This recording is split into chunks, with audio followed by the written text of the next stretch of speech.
Rok z Yumisu 2052.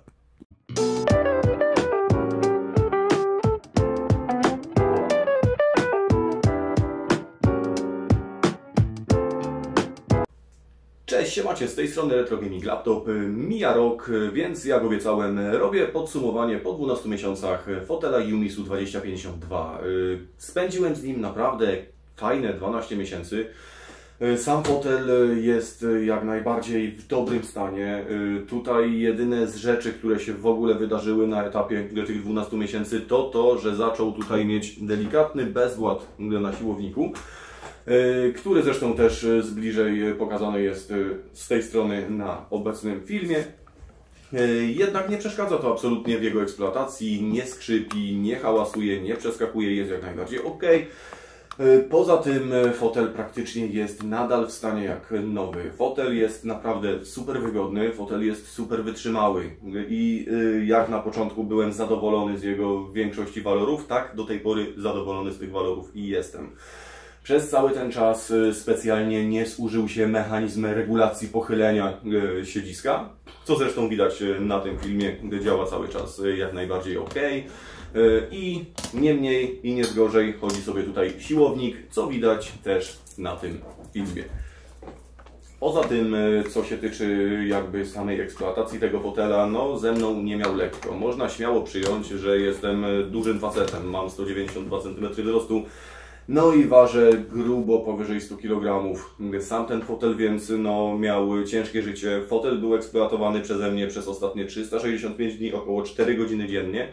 I naprawdę dostawał w kość. Niejednokrotnie wykorzystywałem go w taki sposób, gdzie sobie tylko leżałem, bujałem się, miałem jeszcze jakiś podnóżek, więc jak najbardziej tutaj siedzisko też miało ciężko. Na samych podłokietnikach często gęsto się podpierałem, wstawałem czy wyginałem je w którejś strony. One oczywiście mają tutaj delikatny bezwład, natomiast miały go od samego początku i absolutnie nie przeszkadza on w eksploatacji.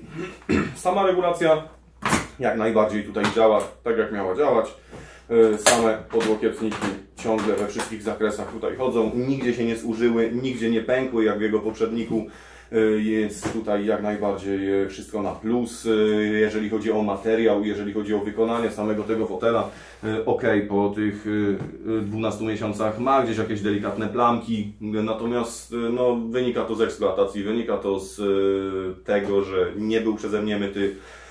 No i generalnie no, jest jak jest, tak? U każdego w domu czasami coś kapnie, czasami coś spadnie i jakaś plamka się pojawi.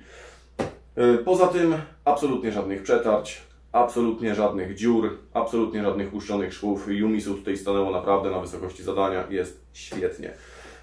Generalnie co więcej, na tym fotelu w ekstremalnych warunkach potrafię w pozycji półleżącej leżeć ja, potrafi sobie siąść wtedy na kolana również na tym fotelu na mnie moja żona, a na moją żonę moja córka i wtedy fotel ma naprawdę bardzo grubo pod górkę, niemniej jednak nie odmówił nigdy tego posłuszeństwa i jak widać siłownik, wszystko ciągle jest perfekt, więc tutaj duży plus dla Yumisu, naprawdę jest to mocna, bardzo mocna konstrukcja. I co mogę więcej powiedzieć po tych 12 miesiącach? No, ja generalnie, gdybym miał wybór wybrać w tej chwili fotel do kwoty 1200 zł, bo o ile dobrze pamiętam, rok temu w Black Friday właśnie za tyle go kupiłem, no to z powrotem poszedłbym w to Yumisu. Na ten moment ja nie odnajduję fotela w tym budżecie, który byłby zdolny pokonać ten fotel w tych kategoriach. Jeżeli ktoś ma mniejszy budżet, ciągle jakby bez jakiejkolwiek alternatywy zostaje Markus z Ikei, natomiast przy odrobinie wyższym budżecie i jednocześnie niższym wzroście, to polecam przyjrzeć się modelowi V2. Model V2 jest krzesłem ergonomicznym zupełnie innej konstrukcji, natomiast dla osób do mniej więcej 185 cm wzrostu myślę, że będzie to idealne krzesło. Co prawda troszkę droższe, bo na promocjach trzeba za niego dać około 1700 zł, natomiast w tej chwili bez promocji za to Yumisu też chyba trzeba dać około 1500-1600, więc no nie są to jakieś mega wielkie różnice, a dla osoby niższej myślę, że będzie to mimo wszystko lepsze krzesło.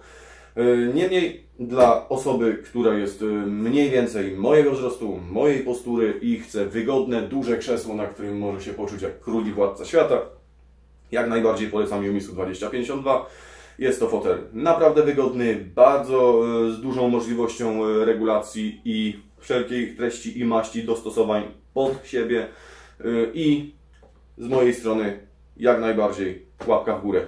Przy czym gdyby tak się nad tym mocniej skupić, no to można by tutaj powiedzieć, że ta poduszka lędźwiowa mogłaby być troszkę z twardszej gąbki i jednocześnie mogłaby mieć pasek, który opasa nam cały tutaj fotel, przez co niejednokrotnie by się nie zsuwała. Poza tym, jeżeli już mam być takim totalnym malkontentem, same podłokietniki mogłyby jeszcze za 2 cm móc przesunąć się w tył. Ale generalnie nie narzekam, nie jest źle. Dla mnie fotel na piątkę i po 12 miesiącach daję mu swoją jak najbardziej wielką rekomendację i polecam wszystkim niezdecydowanym. Więc Yumisu 2052. Fotel dla kogoś, kto szuka czegoś wygodnego przed komputer i nie tylko. Z mojej strony na ten moment to tyle. Jeżeli filmik się podobał, pewnie zostawcie łapkę w górę. Jeżeli uważacie, że ten content kanału do Was trafia, może rozważcie subskrypcję. Dzięki, cześć!